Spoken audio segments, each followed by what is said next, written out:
Hello everyone, welcome to my YouTube channel Gyan Jyoti. আহকচোন আজি আমি অসমৰ ৰাষ্ট্ৰীয় উদ্যানসমূহৰ বিষয়ে শিকো। বৰ্তমান অসমত 7খন ৰাষ্ট্ৰীয় উদ্যান আছে। এতিয়া আমি যদি প্ৰথমতে চাব যাওঁ কাজিৰঙা ৰাষ্ট্ৰীয় উদ্যান। এইখন আছে গোলাঘাট, শোণিতপুৰ আৰু নগাঁও ডিস্ট্ৰিক্ট। ইয়াৰ এৰিয়া প্ৰায় 430 square kilometre. World heritage site হিচাপে কাজিৰঙা ৰাষ্ট্ৰীয় উদ্যানক 1985 চনত ঘোষণা কৰা হৈছিল। নেক্সট আহিব প্ৰজেক্ট টাইগাৰ। প্ৰজেক্ট টাইগাৰ হিচাপে 2006 চনত আৰু নেশ্যনেল পাৰ্ক অৰ্থাৎ ৰাষ্ট্ৰীয় উদ্যান হিচাপে 1974 চনত ঘোষণা কৰা হৈছিল। আৰু কাজিৰঙা ৰাষ্ট্ৰীয় উদ্যানখন ফেমাছ ফৰ অৰ্থাৎ বিখ্যাত ওৱান হৰ্ন ৰাইনোচেৰাছ, যিটো আমি এশিঙীয়া গড় বুলি কওঁ। নেক্সট আহিব propose reserve forest. Propose reserve forest হিচাপে 1905 চনত আৰু ৱাইল্ড লাইফ চেঞ্চুৰী হিচাপে 1950 চনত ঘোষণা কৰা হৈছিল। আৰু ইয়াৰ লোকেশ্যন আমি যদি চাব যাওঁ ব্ৰহ্মপুত্ৰ নদী আৰু কাৰ্বি ইটো যিটো আমি মিকিৰ পৰ্বতৰ মাজত অৱস্থিত। আৰু প্ৰথমখন নেশ্যনেল পাৰ্ক হৈছে কাজিৰঙা নেশ্যনেল পাৰ্ক। নেক্সট আহিব মানাস নেশ্যনেল পাৰ্ক। এইখন হৈছে চিৰাং আৰু বাক্সা ডিষ্ট্ৰিক্টত অৱস্থিত। ইয়াৰ এৰিয়া প্ৰায় 500 স্কুৱেৰ কিলোমিটাৰ আৰু famous for wild water buffalo. It is also host of the only known population of pygmy hawk, যিটো নলগাহৰি বুলি কোৱা হয়। নলগাহৰি ইয়াত পোৱা যায় আৰু এষ্টাব্লিছ হৈছে 1990 চনত আৰু হেৰিটেজ সাইট হিচাপে 1985 চনত ঘোষণা কৰা হৈছিল। আৰু প্ৰমোটেড এজ এ টাইগাৰ ৰিজাৰ্ভ অৰ্থাৎ ব্যাঘ্ৰ প্ৰকল্প হিচাপে 1974 চনত ঘোষণা কৰা হৈছিল আৰু এইখন হৈছে ফাৰ্ষ্ট টাইগাৰ ৰিজাৰ্ভ। নেক্সট আহিব Nameri national park. Nameri national পাৰ্কখন আছে শোণিতপুৰ ডিষ্ট্ৰিক্টত।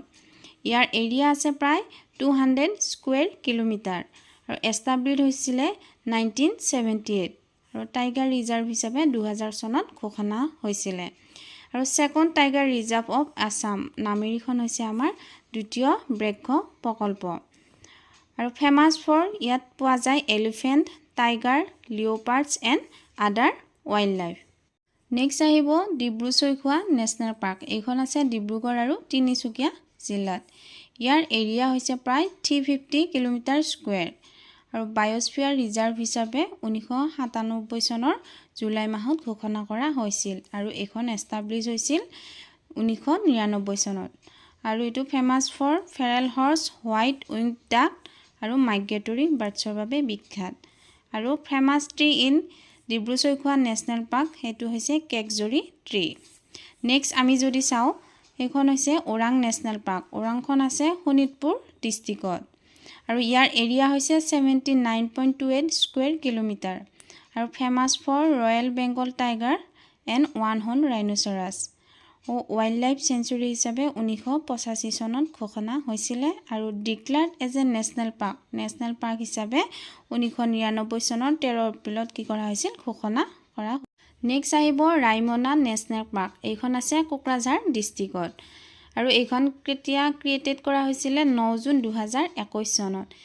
নেশ্যনেল পাৰ্ক হিচাপে ডিক্লেয়াৰ কৰা হৈছিলে 5 জুন 2021 চনত আৰু ইয়াৰ এৰিয়া হৈছে 422 কিলোমিটাৰ স্কুৱেৰ আৰু এইটো ফেমাছ ফৰ কি হৈছে গল্ডেন লেংগুৰ, যিটো সোণালী বান্দৰ। এইটো সোণালী বান্দৰৰ কাৰণে ৰাইমনা নেশ্যনেল পাৰ্ক বিখ্যাত।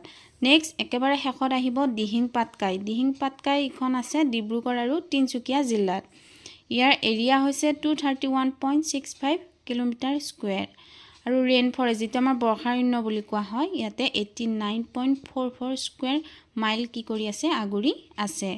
নেক্সট হ'ব ৱাইল্ড লাইফ চেঞ্চুৰী হিচাপে 13 জুন 2004 চনত ঘোষণা হৈছিলে আৰু government of Assam upgraded into a national park on 13 December 2020 আৰু forest department of Assam officially notified as a national park on 9 June 2021 আৰু ফেমাছ ফৰ ইয়াতে আছে rich biodiversity, variety of mammals, birds, butterflies and plants.